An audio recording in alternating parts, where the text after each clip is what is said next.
indictment on Kawhi Leonard, because that's your job. If you're the player that everybody says, because I got a quote. I follow Skip Bayless from time to time. I hop in and off your time, so don't worry about how often I follow you. This was sent out by Skip Bayless. You real Skip Bayless. On May 4th, 2017.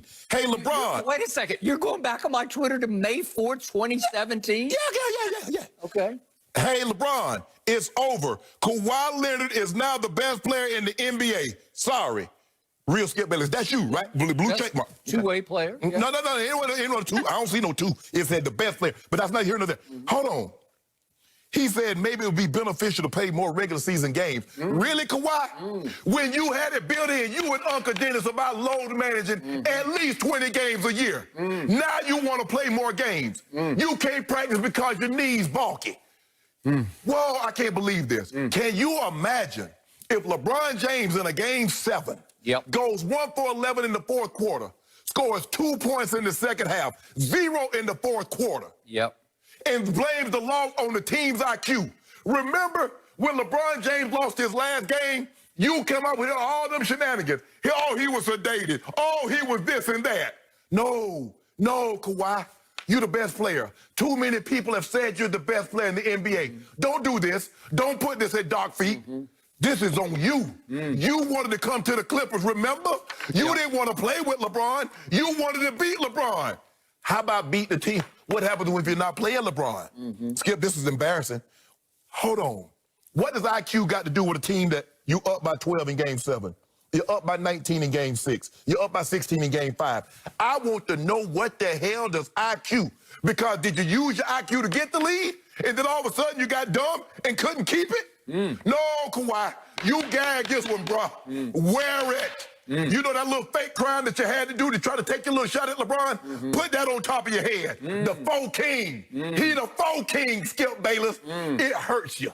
You got no. You said the Clippers.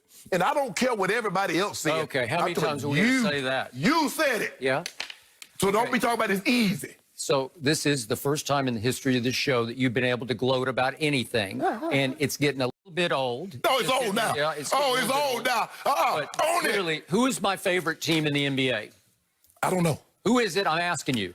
Anybody that plays LeBron. Who's my favorite team? Anybody that plays LeBron? It's obviously the San Antonio Spurs. Who did I tell you for 5 years was my favorite player in the league? Kawhi Leonard. What was happening in May of 2017? They were in the playoffs. Right. And he was playing at a supremely high level, and I'm a huge fan of his and theirs. Yeah. But once he quit on my team, once he clearly had a master plan to get out of San Antonio to Los Angeles, I was out on him for a long time. I couldn't even speak his name. And I told you, I have forgiven, but I haven't forgotten. Why haven't you forgiven? So the point is that obviously since Kevin Durant went to Golden State, then he clearly took over the whole league. I've never seen anything like it before.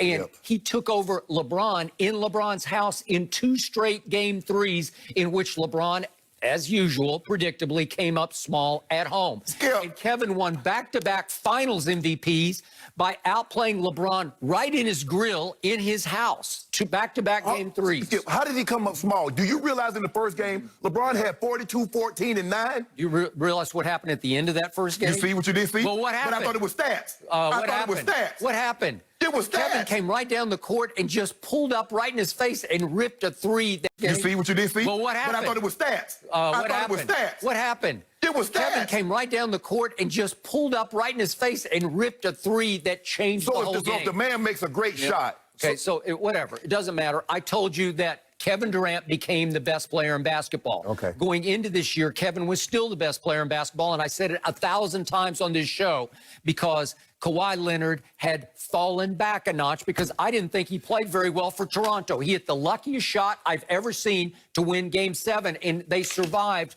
on luck. And then they got a lot of breaks. What did you say? When they got to the finals, there's no Kevin Durant. Then he comes back for a moment, and he's gone. Then Clay is gone, and obviously they got huge breaks. But nobody cared about that. They said he won. They didn't look at KD not being there. They didn't look at Clay getting hurt. They said Kawhi now is the best player. Okay, now back to the issue at hand. Yes, I interpret these quotes from the leader of that team as shots at the coach and his staff because Kawhi Leonard is saying when this team, meaning Denver, is playing us a certain way, trying to get the ball out of my hands, which clearly they were, packing the paint, which clearly they did in the last 3 games, we've got to know what to do. Well, think about that staff. Is there a better coaching staff in basketball? Doc Rivers, he's my favorite coach. Ty Lue, one of my favorite coaches, is sitting right there at his left or right hand, whichever way they do it. And Sam Cassell, highly regarded around the NBA. And that Rex Kalamian, do you remember him from Oklahoma City? He was Kevin Durant's favorite coach in Oklahoma City from 09 through 15. Okay. It was his guy. And he's on this staff also. Well, that's a lot of brain trust, brain power, exactly. right? So wouldn't you think that as a group, starting with Doc, they could come up with some new plan to stop the bleeding? Because clearly the momentum had swung wildly to Denver. The pressure was mounting on the Clippers. There was no pressure on Denver. It was all on Kawhi and the Clippers. And how did Kawhi do? Well, he did really well until the last game because he led the team in points, rebounds, assists, steals, and blocks for the 7 games. He led his team, so you can't fault that. Yes, you can. And again, yes, you can. The first closeout game, 4th quarter, which was game 5, he scored 13 in the 4th. Is that good? That seems pretty good to me. So Is now, that choking? So now it's about numbers. I thought it was about winning. Okay, whatever. So then the second closeout game, 6, he scored 9 in the 4th quarter, which is pretty good. Oh, pretty good. And they had chances to win both those games because they were up going to the 4th quarter. So he was doing his part, but he got no help from anybody else. He did very well. He shot the ball well, shot the 3 well in both those 4th quarters. Then came the epic fail, the epic collapse of game 7. Nobody played well in the whole second half. He was atrocious. Paul George was George Paul. Kawhi was 1 of 11. What was Paul George in the second half? 0 for 6 from 3. Yeah, he was 4-16 for the game. Okay. So. All right, so he was horrendously bad, epically bad. And yet I told you what happened in the biggest picture. I told you, I first guessed this. All year I told you Lou Williams is the closer. Obviously, Kawhi is the best player, but the closer, I've said it 1,000 times on this show.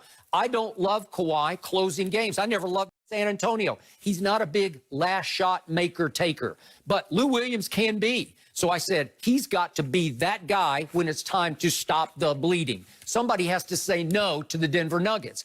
Lou Williams, in the 7-game series against Denver, shot 4 of 27 from 3. Let that process for a second. 4 of 27? That's 16%. It's horrendous. It's hard. You can't overcome that when the guy who is your spark plug, your lightning rod scorer off the bench, prevailing 6th man of the year. I don't know how many times. Won it 3 times? 3 times. So he didn't want to go to the bubble in the first place. Had to be talked on the final day when you could commit to it. Right. Doc talked him off the fence into the bubble. He wasn't into it from the start. He wasn't in shape. He had his little soiree to Atlanta, went to a funeral, then went to Magic City, had to quarantine for another 10 days, and he never looked right. So when it was time for the closer, the 6th man of the year, to take over, he shot 4 of 27, and it got so bad in the last 3 fourth quarters, he wouldn't even shoot. He shot 7 times in 3 fourth quarters, 5, 6, and 7. That's impossible. You're not going to win. So what was Denver doing? They'd say, we are going to trap Kawhi and take the ball out of his hands. What's your plan, Doc? What's plan B? So Kawhi would try to split the double team, except he quit shooting his pull-up mid-range, which is just Jordan. Because he was clanking it. Oh, what? Clank. And then he started driving the ball to the rim. Well, he's not LeBron. He doesn't pack the wall up that LeBron. LeBron is 6'9", 250. Kawhi might be 225. He doesn't carry the clout that LeBron does. Think about this, Skip. So Joker was owning Kawhi at the rim, especially in Game 7. He would not let him get to the rim. And Kawhi was looking more and more pathetic and foolish. But here's the thing, Skip. If you look at what did the Clippers do? They double yoke. They say, yo, we're not going to let you be a scorer. We're going to make you be a passer. He comes out with 13 assists. Okay, James Harden. They say, we're going to get the ball out of James Harden. James Harden averaged 10, 11 assists. You see the difference? But I thought Doc said he didn't know how good of a passer because Kawhi Leonard. I remember. No, he called him an elite passer. I can't tell. Look at the little assist totals he got. I can't tell. That's what you do out of the double team. You pass out of it. I thought he was trying to pass all night to a fault. Well, 6 of 22 says otherwise. Well, nobody could make shots. So what do you always tell me about LeBron? Nobody. He had 7 assists because they missed 15 threes. Whoa, Am I right? whoa. Oh, no, Yeah, Skip. yeah. You said, hold on. I remember. You remember, Skip, that right before the All-Star game. Yep. They played New Orleans, and LeBron says we're top heavy. It's bleak. You came out here and eviscerated him. Now I want that evisceration of Kawhi. Did talking he say about that? IQ. No, Did IQ. he say we're top He's heavy? questioning the coaching. Doc Rivers got. Hold on. You said Doc Rivers is one coach of the year. Doc Rivers is won a title, and you questioning. Ty Lue has a title. Yep. You question. Sam Cassell won 2 titles as a player, Yep. and you're questioning their IQ. Yep. I question your toughness. Yep. I question your mentality, Kawhi. Come on with it, Kawhi. You the guy.